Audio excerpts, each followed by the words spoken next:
every single person on earth, every single one of us can live a soul-led life that feels abundant.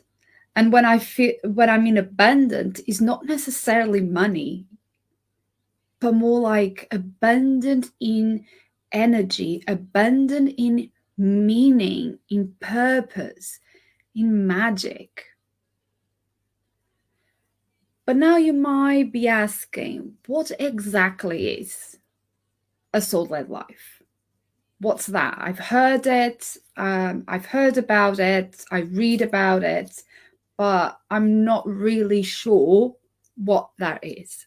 A soul-led life is a life where you are guided by your intuition, where you follow the whispers of your soul, where you consciously choose to transform and upgrade yourself.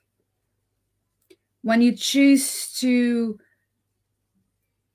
expand yourself, self-actualize, and where you express, and this is really important, where you express your authentic self, your true nature, your soul essence. It is a life where you share your soul gifts, but where you understand that sharing your soul gifts and your higher purpose doesn't need to be like on a world scale. You understand that it starts with us, within us, inside our homes, in our local communities.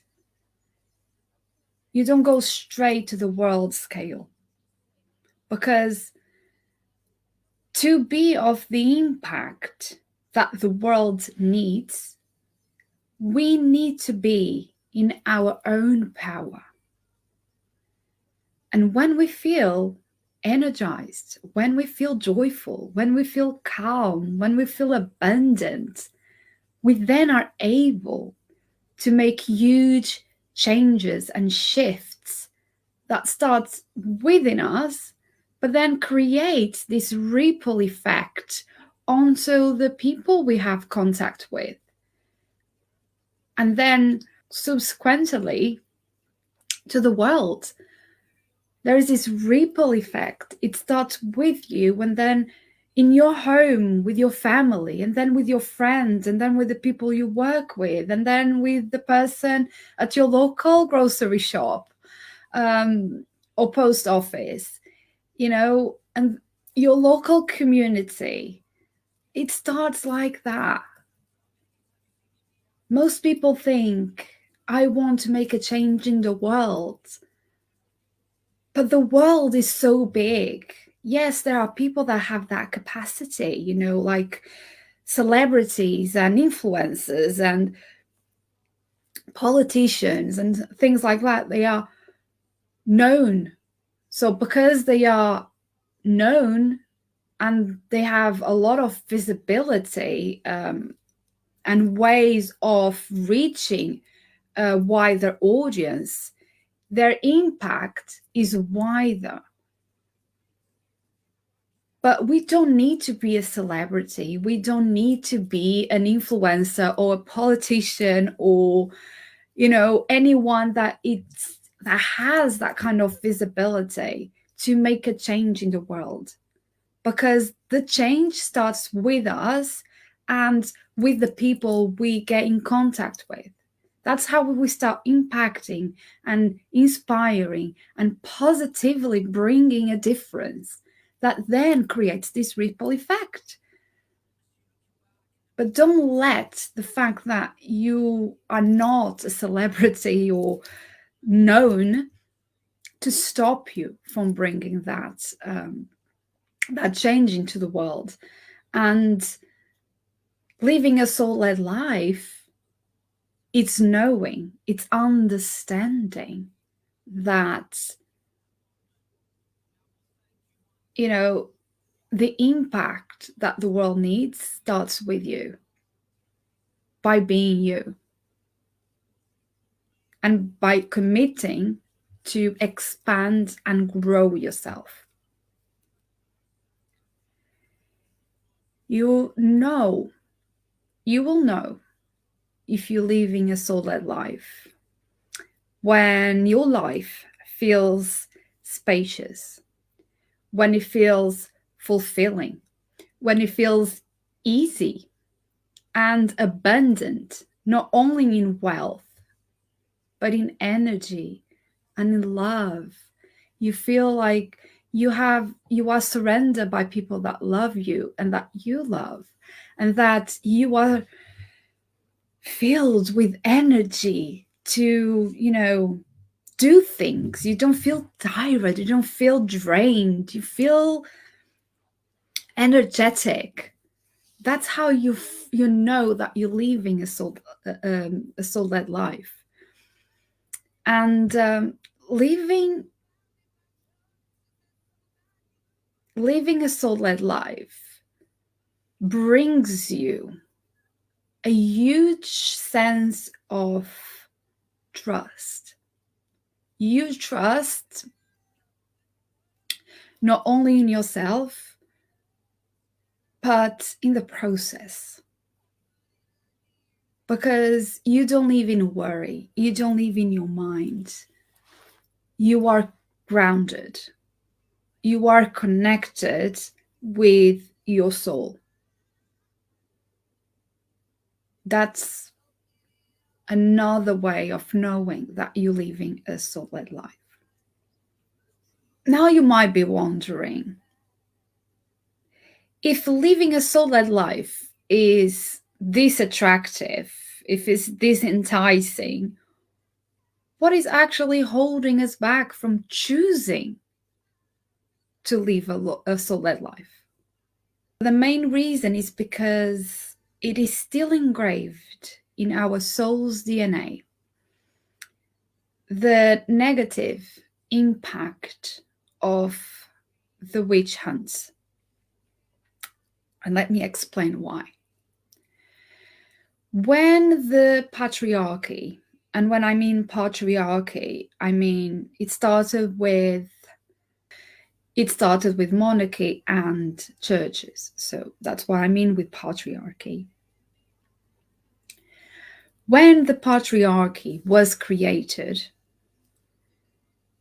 and the world started to be ruled mainly by men and by the elite system, which was the monarchy, that's when women started to be excluded from the church.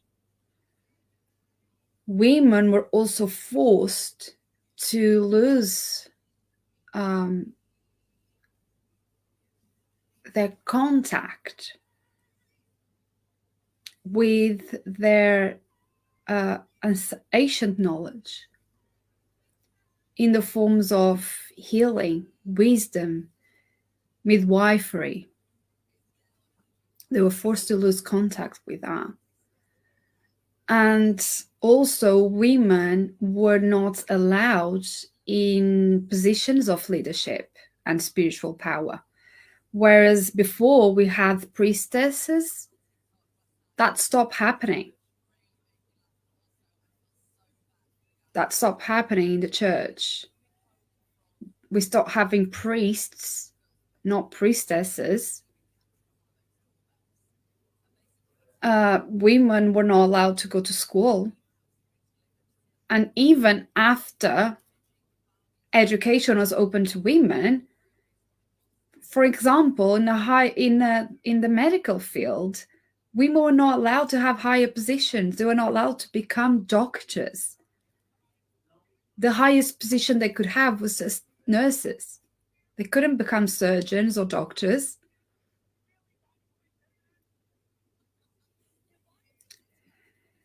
And what this great forgetting, which is the name that it's given, caused by the patriarchy, impacted as a collective, was to bring a lot of trauma, a lot of PTSD, a lot of brainwashing. And today, we inherit this trauma from our ancestors. And we have forgotten our magic, our power, because the patriarchy felt women were a danger to them, that women were too powerful, too wise, too dangerous for the men. And this karmic trauma still impacts us today. And that's why I mean, it's not a conscious reason why we don't choose to live a soul-led life. We have a lot of shame and especially a lot of fear engraved in our DNAs, in our soul's imprinting, that we might not understand, but still impact us today. It impacts in our aspirations, because as women, we have little aspirations. We feel ashamed and sometimes even scared to say what we want, to ask for what we want. We serve others more than we ask for help, for instance. And we don't allow ourselves to dream big. We live in under this narrative that I should be, I should do, I should have, rather than I want to be, I want to have, I deserve to have. It impacts our mindset. A lot of us suffer from low confidence. But still, as a society, as women, we have this issue with body shaming. Women still struggle with self-confidence in their bodies, in their abilities, in their skills, and live with this imposter syndrome. When they do have everything, or when the things are going well, we still manage to make it not work because we don't feel deserving to have this magic, to have this power, to have the things going well for us. So we sabotage ourselves. This also impacts us today in our self-worth, because we feel our self-worth is attached to what we do, to what we have in terms of, how pretty and how our body looks and how busy we are. We attach this self-worth, this and the way we see other women based on what they have, how busy they are, or how busy we are at what we have, not what we are or who that person is. Not only that, by impacting our self-worth, we live our lives, and a lot of women do this, trying to please other people. We put our desires, our dreams on the back burner. As moms and wives, we put our children, our husbands' needs in front of our own. We people please to avoid conflict, to not being rejected, to not being burned at the stake.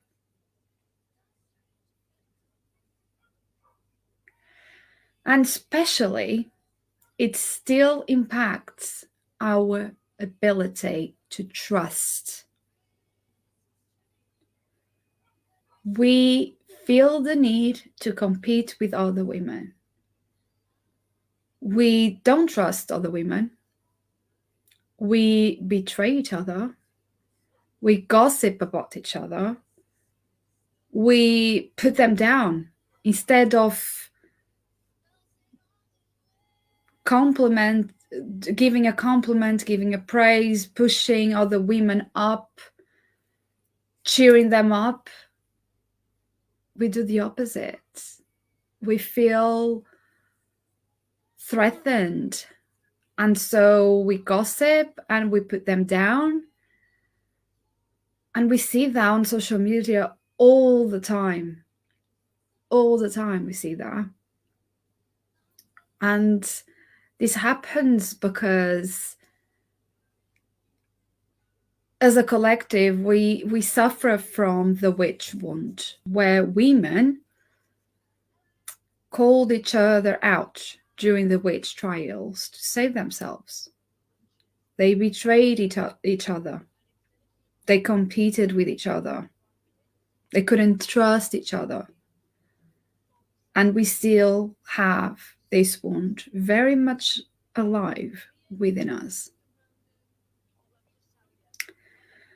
And so this whole great forgetting made us forget how magical, how powerful we already are. We have all the tools that we need already inside of us.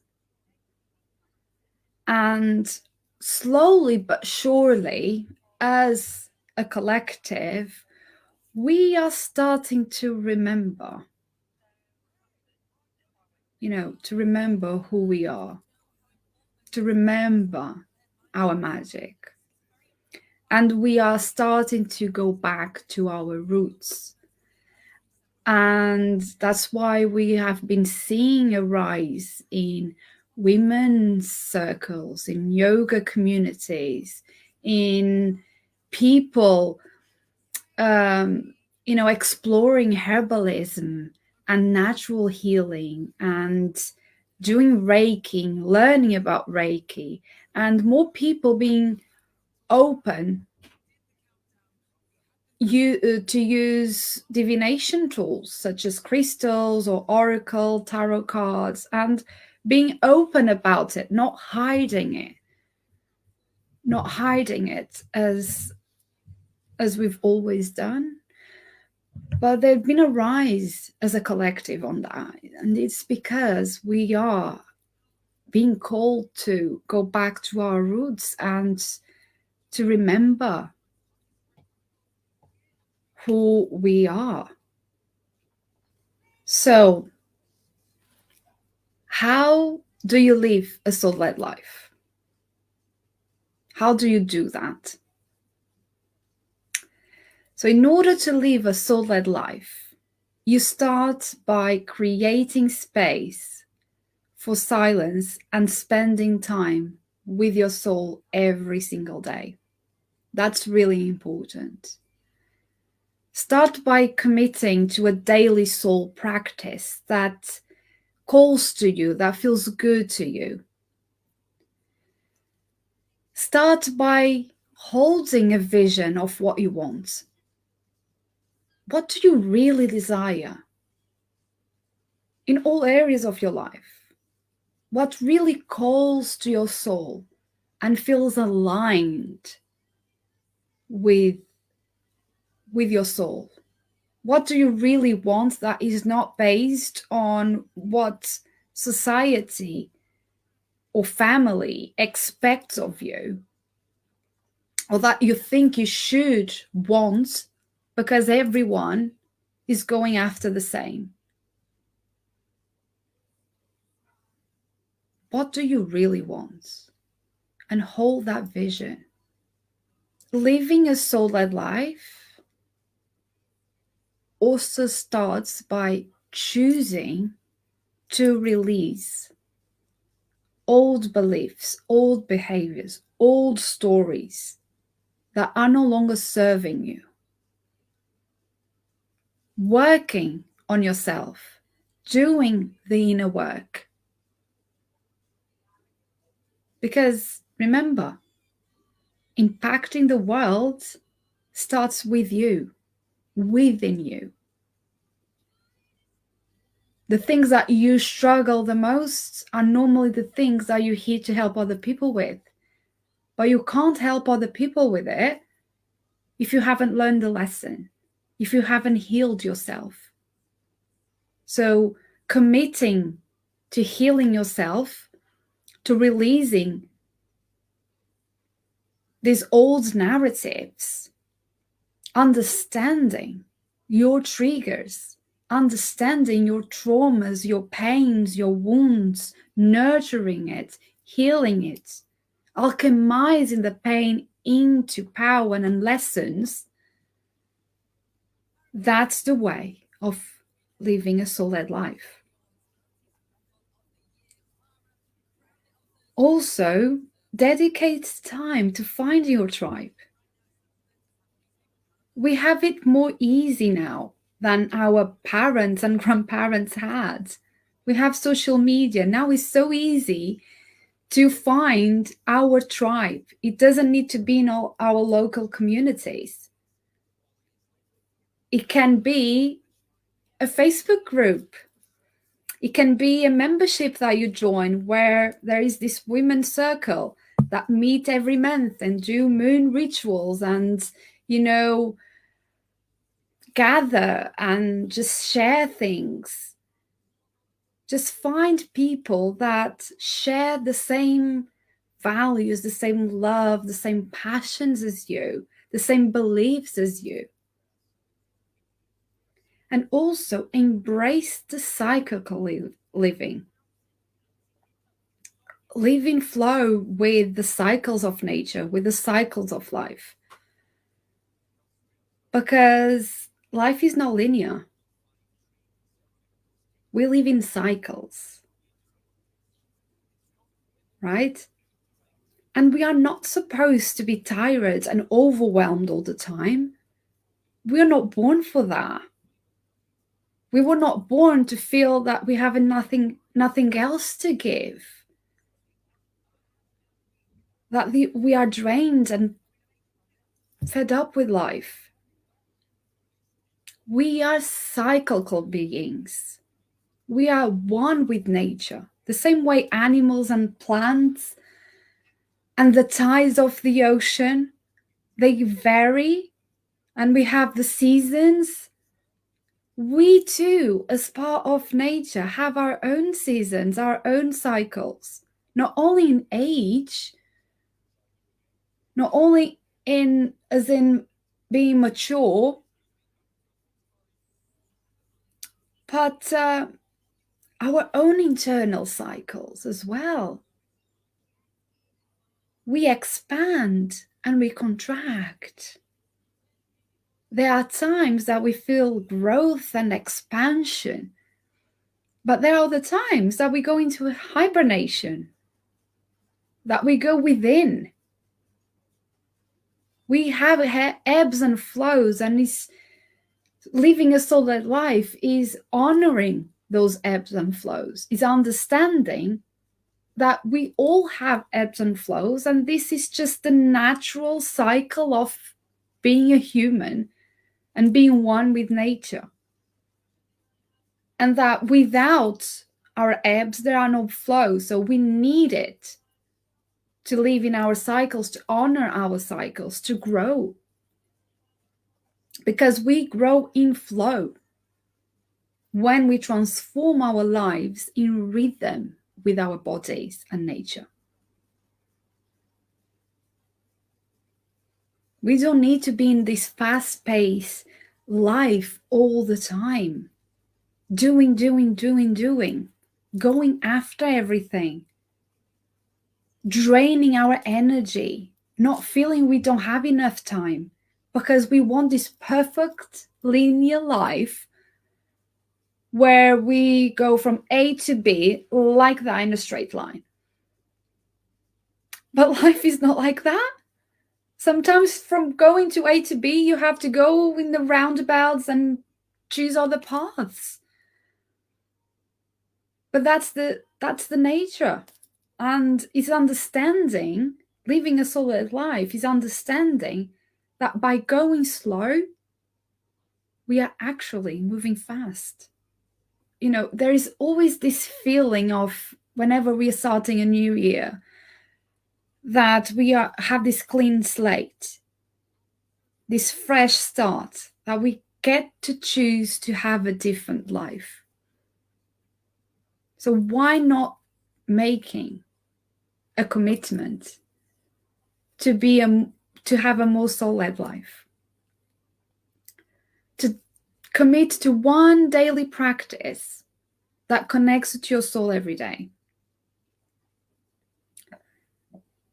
A practice that will allow you, for instance, to work on yourself, to do some inner work, so you can become your authentic self.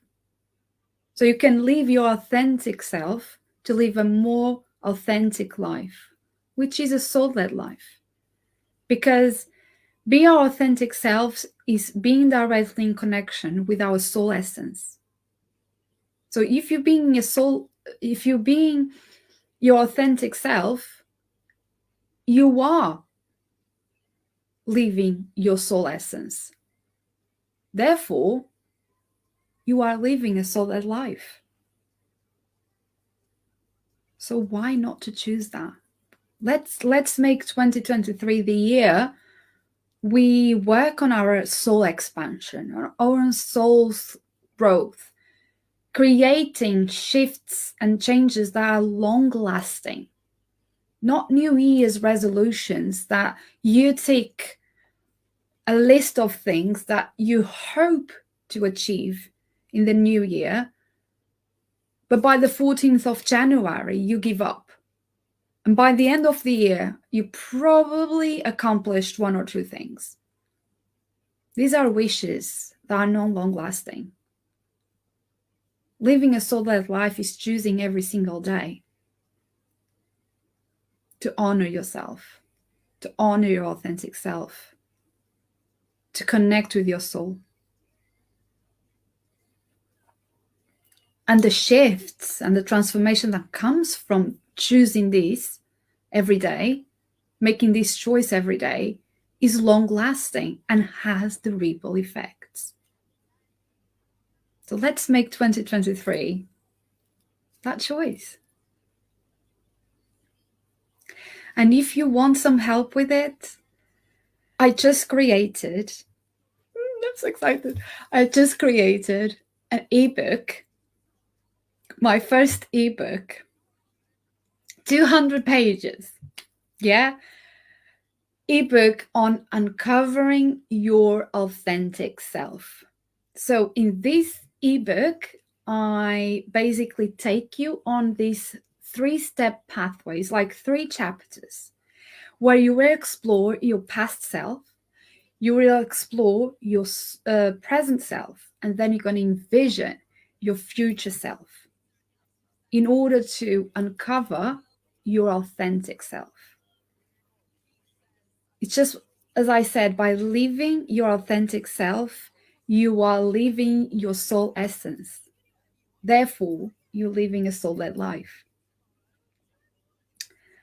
And so basically, these 3 chapters, I explain which each chapter is, but the work is not in reading, because I believe, yes, information is all good, and I'm all for it. Learning and information is all good, but it needs to be backed up by action, always. So basically, I give you the information, I give you what each chapter will help you with, but then I give you soul-searching inquiries for you to journal and reflect on. And it has pages to give you the space to journal. You don't need to do it all at once. You can dedicate, for instance, 3 months and do 1 soul inquiry, 1 journaling prompt a day. that will help you to make this commitment to a daily practice, for instance, right? So it's an ebook. Eventually, that's my plan. Eventually, I will sell the printed version. But for now, and to make the price really a non-brainer, is an ebook. So it's a digital download. You, as soon as you buy it, you get the link to downloads via email, and you just download it. You can write digitally if you have an iPad, if you have a phone or whatever. You can type it directly, or you can print it out. And you can print as you go. You don't need to print everything at once. You can print as you go. Like, for instance, chapter 1 and then chapter 2 and then chapter 3. Only £4.99. That will help you to embark on this shift. It's like, it's a commitment. For a fiver, you are making a commitment to work on yourself, to live a soul-led life, to connect to your authentic self, your soul essence, and make the ripple effect in the world that you want to do. I will put the link in the description and in the comments. I haven't even announced it anywhere. So I'm so excited to announce this, and that you are the first to know about it. So I'll speak to you soon, and yeah, bye.